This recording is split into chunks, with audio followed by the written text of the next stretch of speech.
Chloe, otherwise known as Princess Aspian, and welcome to my channel. First of all, it is currently 44 degrees in Australia at the moment, and I know I say that every single video, but every single time I've been filming recently, it's been summer, and it's very hot, and I'm literally sweating so much right now. Also, my little sister is literally outside my bedroom window watching me on a chair. I'll show you a video of it actually, just so I can prove to you.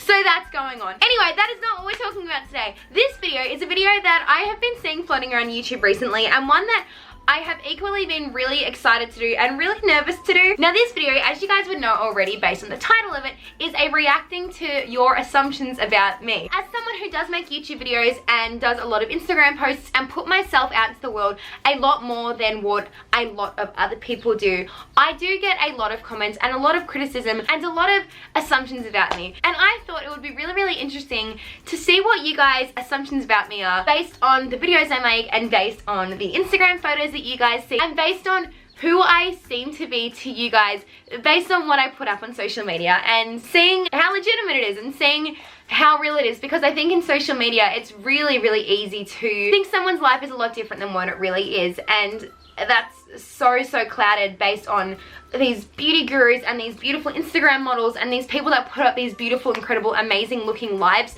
but they only post what they want you to see. They only post the highlights. They only post what they want you to perceive their life as, which means that you would assume that their life is different than what it might actually be. So earlier on Instagram, I put up a question on my stories, which by the way, you can go and follow me in the description down below. And the story literally just said, make assumptions about me, it's for a video.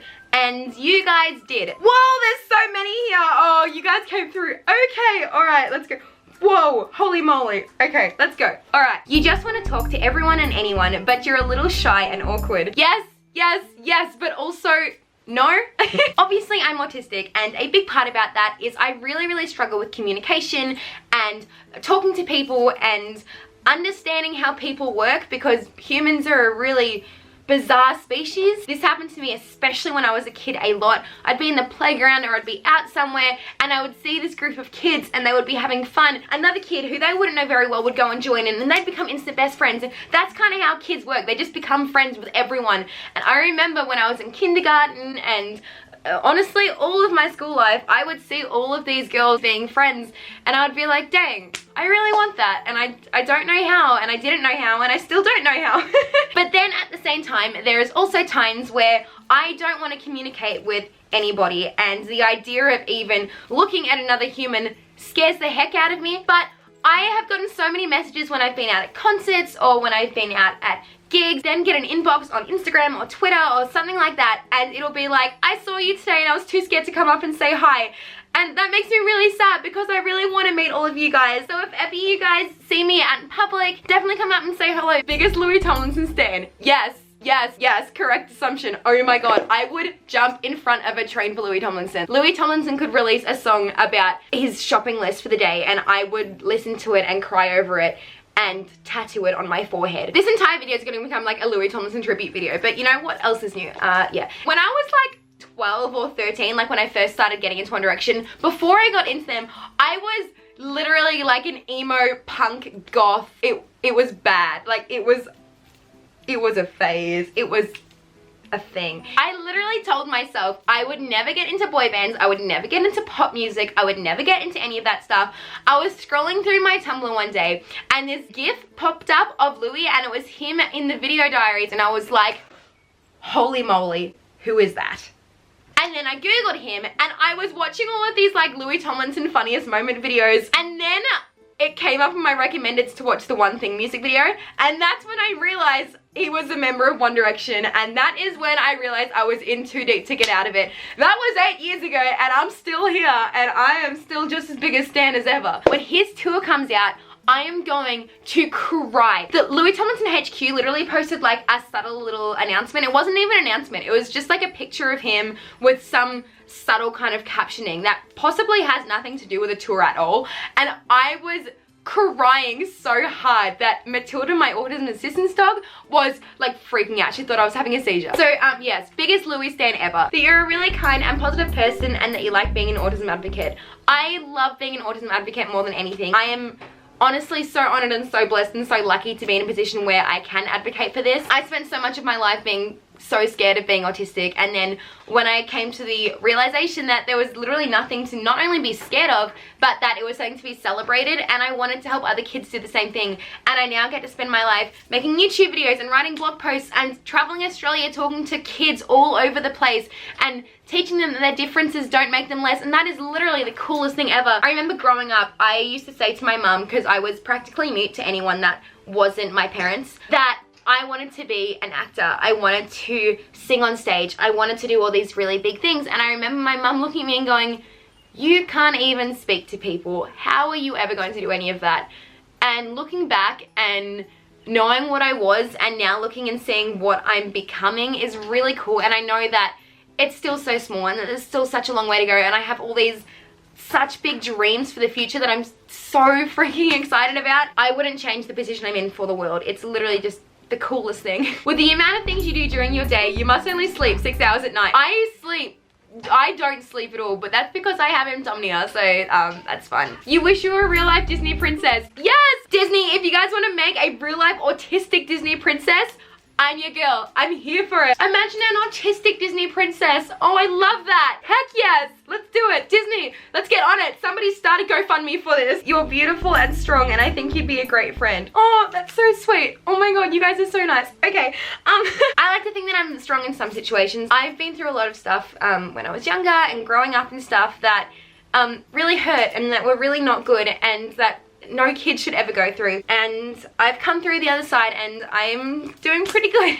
As for the great friend I like to think I am, I don't know, I can't state for that myself, so if any of my mates are watching this, or one of you, let me know. You were bullied. Yes, I was bullied so badly, which is a big reason behind a lot of things that I went through as a kid, and a big reason as to why I'm so passionate about helping people now. You're Niall's favorite person. Oh, thanks. You can't be autistic because you like concerts and speak publicly. I was waiting for this one. I knew this was coming. Okay. Alright, so there is such a misconception that autistic people can't go out, can't go to concerts, can't go to gigs, can't go and talk and stuff. That's fake. That is so false. That is so not true at all. I am autistic, and autism looks different in every single person. You meet one autistic person, you've met one autistic person. One person doesn't speak for all of us. There are autistic people that cannot go to concerts and cannot go out and cannot speak publicly. There are autistic people that can't speak at all. There are neurotypical people that can't speak at all. We are all different. I go to concerts all the time and I love them so much. I love the hype of it and I love the energy of it and I love the excitement of it and I love being around like-minded people that are all there for the same reason as myself. I don't know, it just makes me really happy. But I will then go home and I will stay in my room for the next 3 days with the lights off, with probably Little House on the Prairie on my DVD player and my dog in my lap, and I will not talk to anyone for 3 days because my brain is so overwhelmed with everything that it has been through. And I've had so many people say to me, well, why do you do it? And the reason is because I love it and it's worth it for me. Yes, I speak publicly. Yes, I go to concerts and have the time of my life. No, it doesn't change anything. That you like pomegranates,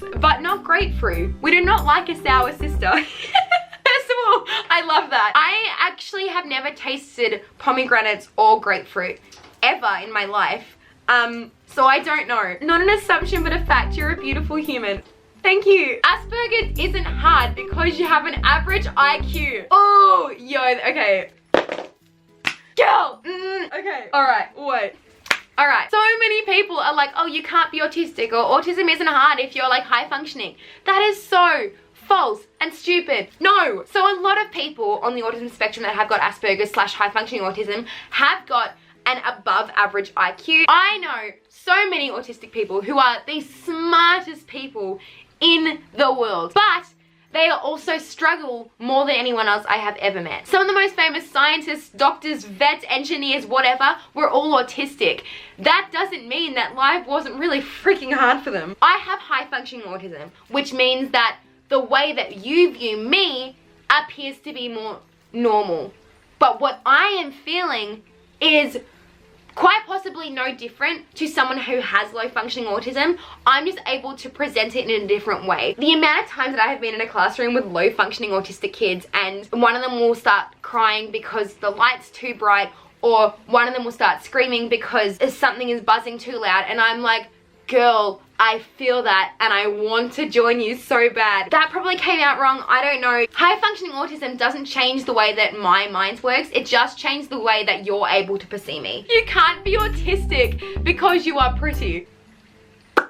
Autism doesn't change the way your face is. It literally changes nothing except for what's inside here. But thank you. You wish you were dating Neil. I don't know who Neil is. I do not know a Neil. I know a Niall, I don't know a Neil. That you seem fearless and full of positivity. That's really nice. I like to think so. I like to try. The fact of the matter is though, I am scared of a lot of things. I'm terrified of people, and I'm terrified of new situations, and I'm terrified of the could be's and the might be's and the could happens, and I'm scared of a lot of different things. But I think if you step out of that comfort zone and you try and get over those fears and you try to go, okay, if I'm trapped inside of these fears, I'm never going to experience new things, and nothing ever grows within your comfort zone. If I step out, what great could happen out of this? So yes, I'm scared of a lot of things, and I'm terrified of just about everything.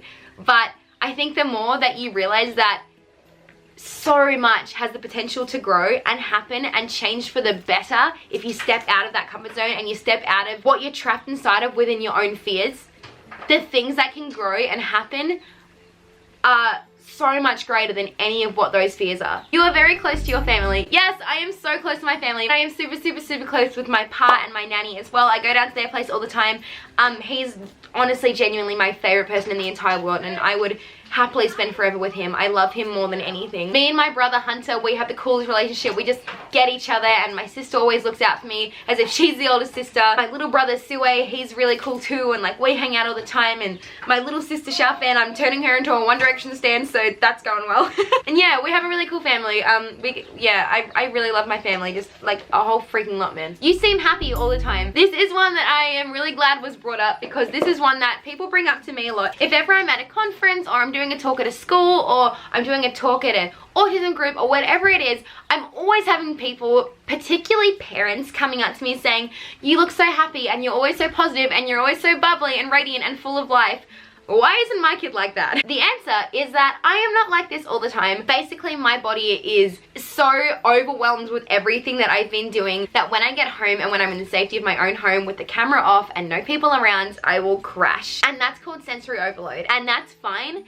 And it just means that my body needs a little bit of extra time to recover than other people might. You can't be autistic because you are so articulate. Again, people with autism are some of the most incredible, miraculous, educated people you will ever meet. You have more than 10 animals. I don't know, hang on, let me count. 4 horses, Marley, Moo, Ahuli, and Princess. And then I have my dog, Matilda. We have 2 cockatoos who are called Roger and Casper. My mum and my sister own chihuahuas. We have 4 cats. We have a lot of chickens, a rooster, a duck, and golden retrievers too. We used to have donkeys, but they now live at my nan and pa's. I think that's it. So adding it all up, yes, we definitely have more than 10 animals. You never talk slowly. Yes, true. I'm like a cheater on steroids and I can't change it. I'm sorry. I spent most of my life mute, so I'm making up for lost time. You're an adorable, hyperactive person who loves horses. Oh, thanks. That's really accurate, yeah. You treat everyone you come across with equal respect. Yes, this needs to happen. Y'all need to treat people nicer. I think the greatest thing and the biggest revolution that could happen in our world is people loving each other and respecting each other and treating each other with kindness for no other reason than it's the right thing to do, you know? It seems to be, it's like, be nice to each other unless. And we really need to take that unless part out, because I was always that unless. Be nice to each other, play with each other at school, be nice to your friends, make friends with everyone, unless it's that chick over there because she's a weirdo. What do you think, Tildy? Yeah? And we live in a world where everyone is different, and that's beautiful, and it's time that we start understanding that our differences don't make us less, and that our differences are beautiful. And if we lived in a world where everyone was the same, our world would be boring and bland and colorless, and I know that I don't want to live in a world like that, and I don't know anyone who does. So yeah, be nice to each other because you never know the struggles that someone's going through. You are still the most genuine and kindest person off camera. That's really sweet. I try to be. That you want to train horses as a job. I actually currently do train horses as a job. Mainly my own, and I have some really exciting news which isn't confirmed yet, so I'm not going to say anything, but I have some really exciting news involving horses near the end of this year, so stay tuned. Yes. You are extremely successful and living your best life. I like to think so. Yeah. I used to measure my success in what I weighed, and I used to measure my success in other people, and I used to measure my success in who I could never be. And now I'm starting to measure my success in other ways. Something over the past couple of years which I've started to measure my success by is by how much I'm starting to love myself. And I know that sounds really big-headed or whatever, but I have been at war with myself for so many years and for so long over so many different things. I like to measure my success in so much more than monetary value and in so much more than what I'm doing. I like to measure my success in I have a family who really loves me and who really supports me and understands me, and I have animals who I love more than anything, and I have the ability to go to concerts, and I have the coolest family in the whole world, and I like to measure my success in that. And I think that's really, really important. So that is it. That is all I have got for this video. Thank you guys so much for watching and for sending in all of your questions. This is a really fun video to do, and if you guys would like to do more like this or more like Q&A type of videos, let me know down in the comments down below. Make sure you guys like, comment, subscribe. I don't mind. Do whatever makes you feel good. Do whatever makes you feel happy. And I will see you guys in my next video. Bye!